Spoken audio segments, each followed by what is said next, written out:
আলাইকুম। শরীরে বিভিন্ন স্রাব দিয়ে আমরা মায়াজম চিনব। সোরামায়াজম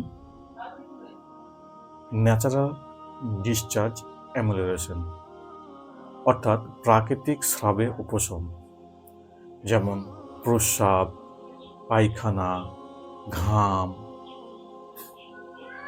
মেনস্ট্রুয়েশন ইত্যাদি।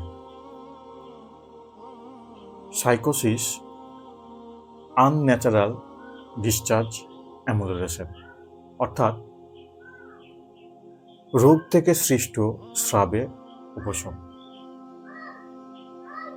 যেমন লিউকোরিয়া ইত্যাদি। সিফিলিস ন্যাচারাল ডিসচার্জ অ্যাগ্রাভেশন, অর্থাৎ প্রাকৃতিক স্রাবে বৃদ্ধি। ধন্যবাদ।